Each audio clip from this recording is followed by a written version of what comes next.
Arthur Schopenhauer was a 19th century philosopher who lived in the shadow of the Enlightenment, an era obsessed with reason, progress, and the idea that humans were becoming more rational and civilized. While the thinkers of his time were busy glorifying the promise of a brighter future, Schopenhauer turned in the opposite direction. He didn't see a world becoming more rational or humane. He saw a world endlessly spinning in the same cycle of craving, disappointment, and suffering. At the heart of his philosophy is a brutal observation: that life is suffering, not by mistake, but by design. According to Schopenhauer, we're not led by reason or virtue, we're driven by a blind, unconscious force he called the will, a relentless engine that powers all life. It's what makes animals hunt, plants grow, and humans strive. Not because these things lead to peace or fulfillment, but because the will must express itself. It wants. That's all it knows. And it's never satisfied. Our desire is at the root cause of all our sufferings, and desire is the shape this will takes inside us. We want things. We chase goals, pleasures, meaning. And even when we get what we want, it's never enough. One desire fades and another quickly takes its place. We suffer when we lack. We suffer when we gain and realize it wasn't what we hoped. We suffer from the fear of loss and from the memory of losing. The will doesn't care. It keeps pulling us forward, always hungry, always restless. In a world obsessed with self-improvement, positivity, and productivity hacks, Schopenhauer's words cut through the noise. You can hustle, meditate, journal, pray. You can distract yourself with love, status, even spirituality. But eventually, the illusion breaks. The same pain, the same emptiness comes back. The same question whispers, what am I really chasing, and why is it never enough? Schopenhauer wasn't trying to depress us. He was pointing to a deeper truth. Maybe the problem isn't you. Maybe it's life itself. A life built on endless wanting, chasing, aching. Unless we become aware of this cycle, we'll mistake striving for meaning. We'll confuse movement with direction. This restlessness isn't a flaw in your personality, it's the nature of the force that drives all life. It's the will, a force that never stops. In this video, we're going to explore 7 dark truths of life from Schopenhauer's philosophy, not to make you hopeless, but to help you see the will for what it really is, to look beyond its illusion and accept the true nature of life. Now, understanding these truths may not bring you happiness, but it might offer something a little deeper. A stillness, not from having enough, but from knowing why we never do. And from this stillness, we truly begin to grow. Number 1. Pleasure is just the brief absence of pain. Schopenhauer said something most people don't want to hear, that what we often call happiness isn't real joy. It's just a relief, a break, a moment where the craving stops, but only for a little while. Think about it. When was the last time you felt truly happy? Not just okay or busy, but deeply at peace, without needing anything else. Now ask yourself, was that happiness, or was that just the end of some discomfort? Hunger, loneliness. You ate something, you felt better. You scrolled through your phone, you felt entertained. You talked to someone, and the silence in your head went quiet, at least for a bit. But then eventually it all comes back. The itch, the need, the feeling that something's still missing. That's the pattern Schopenhauer saw. Life, he said, swings like a pendulum between pain and boredom. You suffer when you don't have what you want, but when you do get it, it's not long before that restless feeling creeps back in. It's not peace. just the brief pause between one want and the next. And the force behind all of this? He called it the will. So it's not some noble, grand idea. It's not about purpose or meaning. The will is just this blind, relentless drive inside all of us. It doesn't care if you're happy. It doesn't care if you're exhausted. It just wants. And once it gets what it wants, it moves on. And then it wants again, and again, and again, for as long as it exists. And if you're not aware of it, it'll ruin your whole life. You'll spend years chasing one thing after another, thinking the next job, the next partner, the next version of yourself will finally be it. But it never is, because the will doesn't want satisfaction. It wants motion, and it keeps pushing. But the moment you start noticing it, really seeing it for what it is, something shifts. You begin to catch it in the act. That little voice that says, grab your phone, open Instagram, go on, check something. You hear it. And now you've got a choice. You don't have to obey.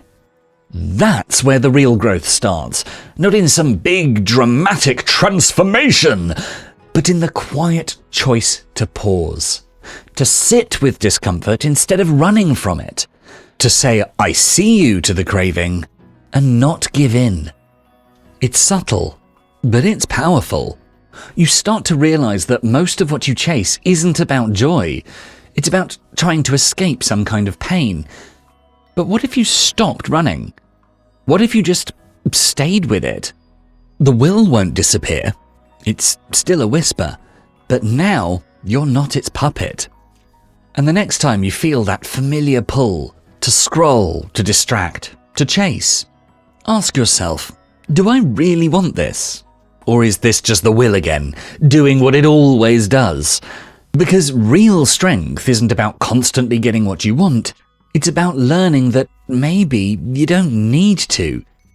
And maybe joy, real lasting joy, doesn't come from feeding every urge. Maybe it comes from learning that you don't have to. Number 2. Growth is desire in disguise. Ask yourself honestly, why am I really chasing growth? Waking up at 5 a.m., hustling non-stop, tracking every step, every calorie, every task. On the surface, it looks like discipline, but often it's not about becoming better. It's about running from the quiet voice that says, who I am right now isn't enough. But that's not growth. That's rejection. Rejection of your present self disguised as self-improvement. You start working out not because you respect your body, but because you learned to hate it. You chase success not because it brings joy, but because you're terrified of being seen as unworthy. Even love becomes transactional. Not a connection, but a fix for the loneliness you're too afraid to sit with. And here's the deeper truth. What we call growth is often just the will wearing a new mask, dressed up in productivity, ambition, or self-help. It's the same insatiable force.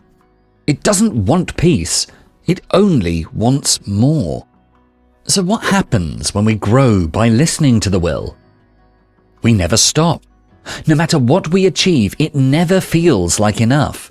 The goalposts move, the applause fades, the emptiness returns. And so we push harder. We wear burnout like a badge. We confuse pain with purpose. We sacrificed rest, relationships, even our identity, all in service of a desire that doesn't care if we're fulfilled, only that we keep moving. But the worst part isn't the exhaustion.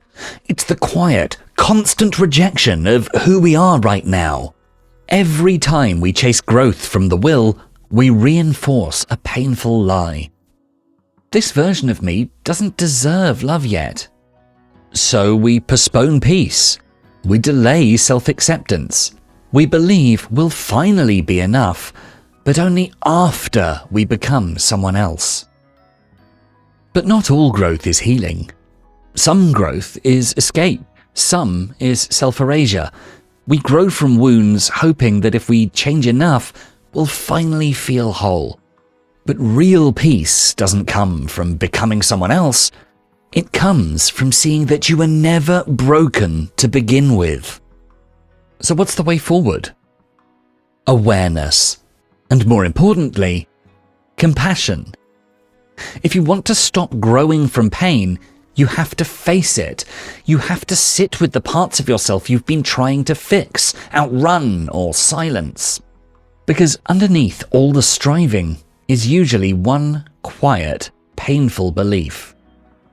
There's something wrong with me. But here's the truth. You can't heal what you hate.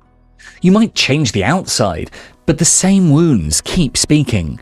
So instead of asking, how do I fix myself? Try asking, what part of me needs kindness right now? That simple shift from judgment to curiosity is where real growth begins.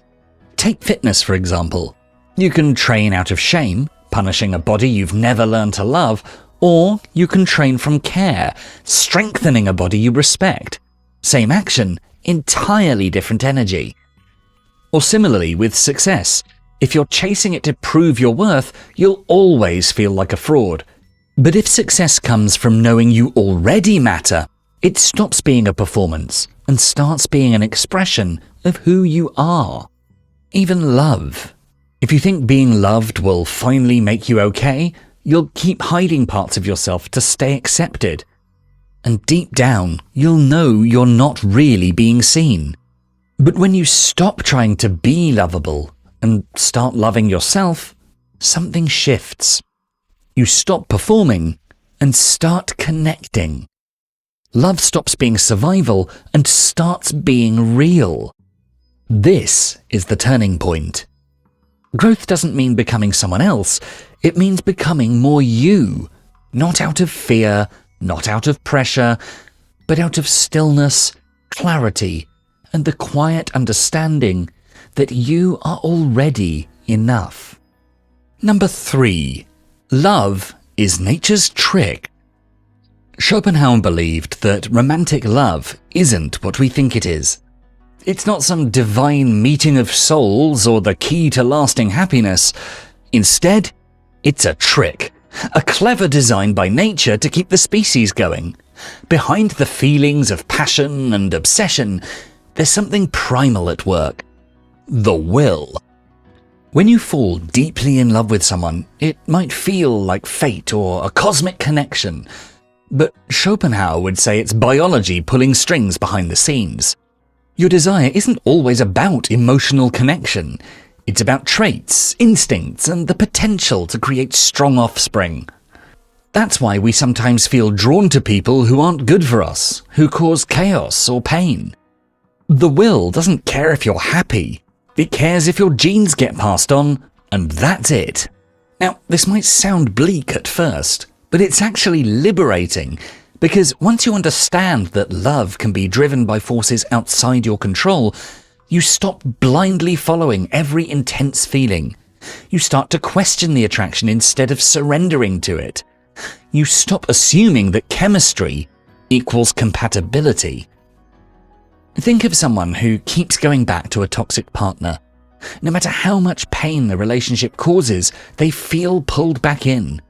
They say it must be love, but in many cases, it's not love. It's addiction. It's biology, attachment, unresolved wounds, and the will creating an illusion. The moment you start recognizing that pull for what it really is, you gain distance from it. You step out of the cycle.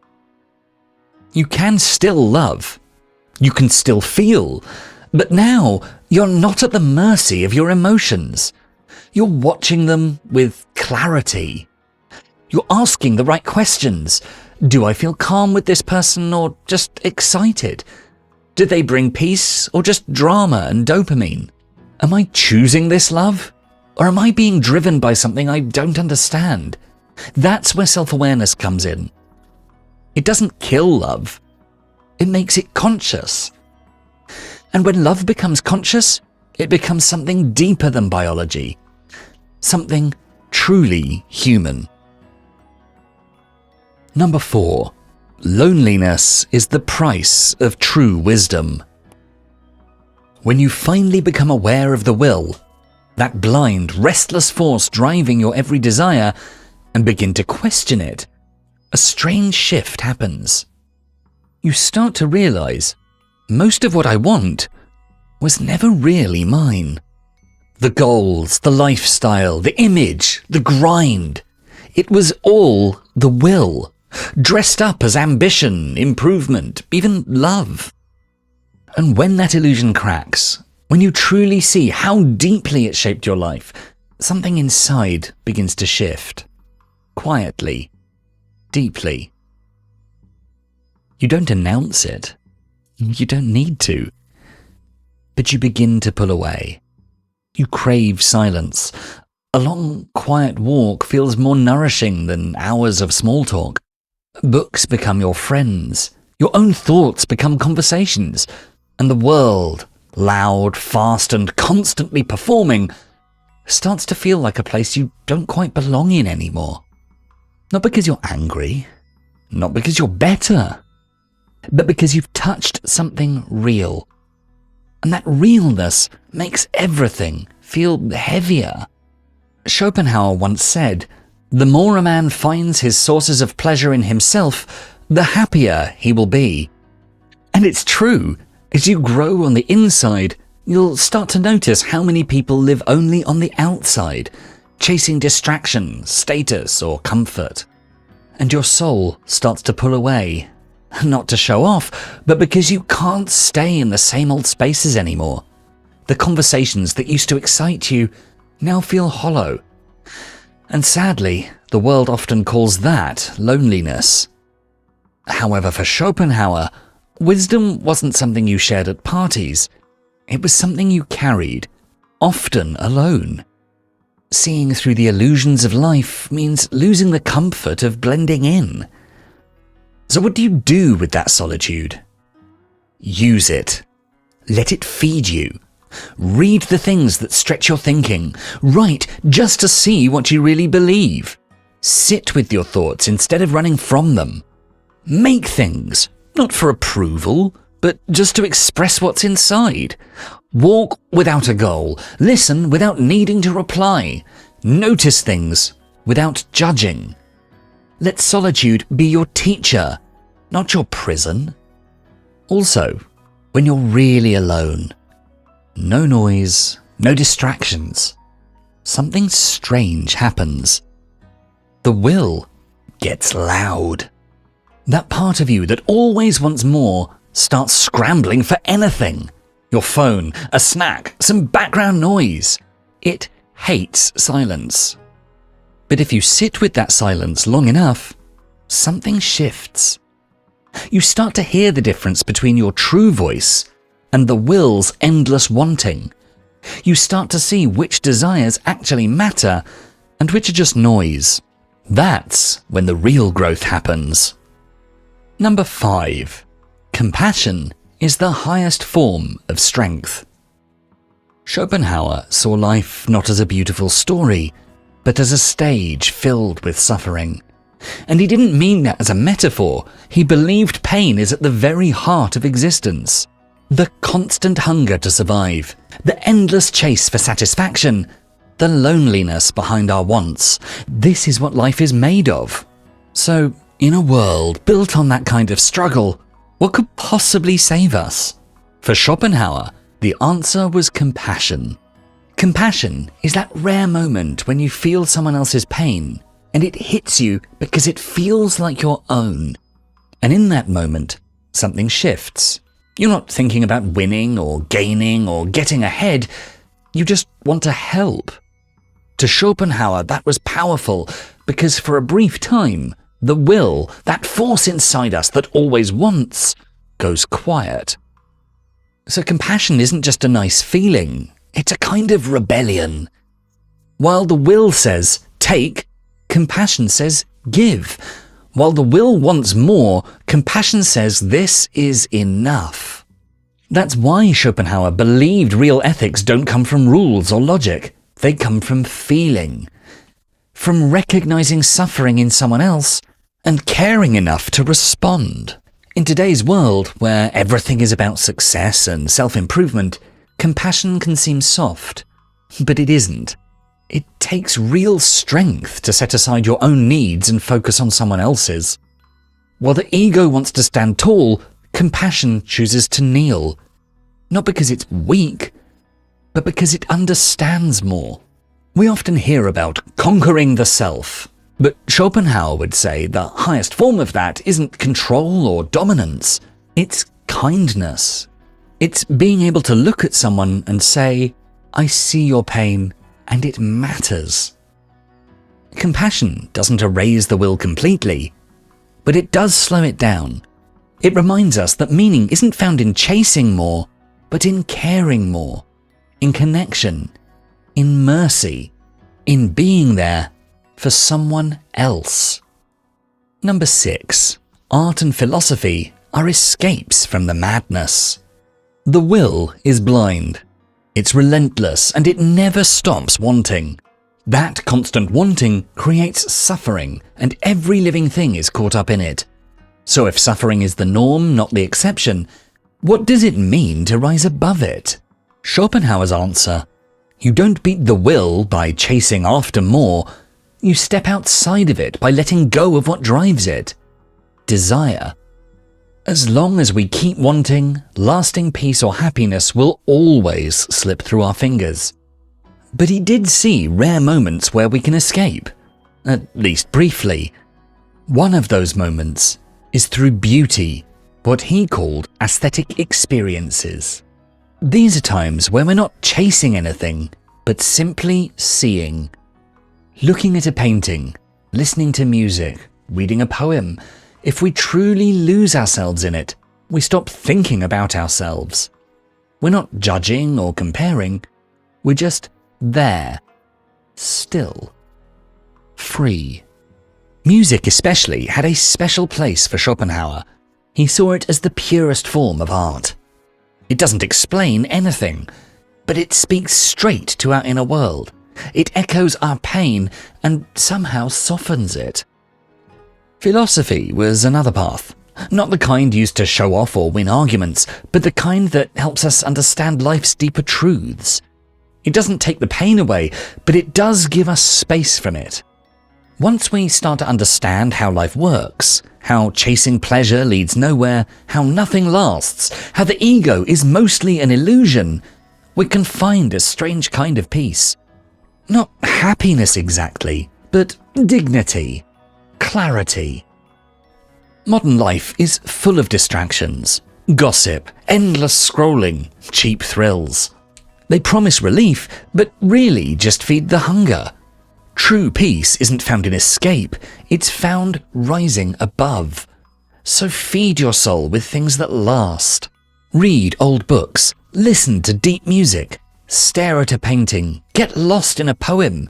Now, these almost certainly won't solve your problems, but they will remind you that you're bigger than them. In a world obsessed with more, art and philosophy don't just soothe us, they set us free, even if it's just for a brief moment. Number 7. Letting go is the only escape from endless wanting. Schopenhauer believed asceticism, or giving up worldly desires, was the most powerful way to rise above suffering. It's not just about resisting temptation, it's about letting go of desire itself. He saw saints, monks, and mystics as people who had truly woken up. They realized that no amount of pleasure would ever bring real peace. So they walked away. Not because they were weak, but because they saw clearly. They gave up chasing after pleasure, status, sex, and even a fixed sense of self. And in doing that, Schopenhauer saw something incredible. The will, the force that's inside us that always wants, started to die down. And when the will is quiet, suffering fades away too. He said it like this: the denial of the will to live reveals the path to true deliverance from suffering. This wasn't about going to heaven or some afterlife. For him, real transcendence was here and now, a kind of deep inner stillness, free from the constant urge to want more. Now, Schopenhauer knew that total asceticism, giving up all pleasure, was only possible for a few people, monks, sages, saints, and so on. But he believed the rest of us could still take small steps in that direction. We can loosen the grip of the will by being more aware, and by choosing not to give in to every impulse. You don't need to give up everything, but you can stop grabbing your phone every time you're bored. You can pause before snapping in anger. You can notice when you're eating just to feel better, or chasing praise instead of being honest.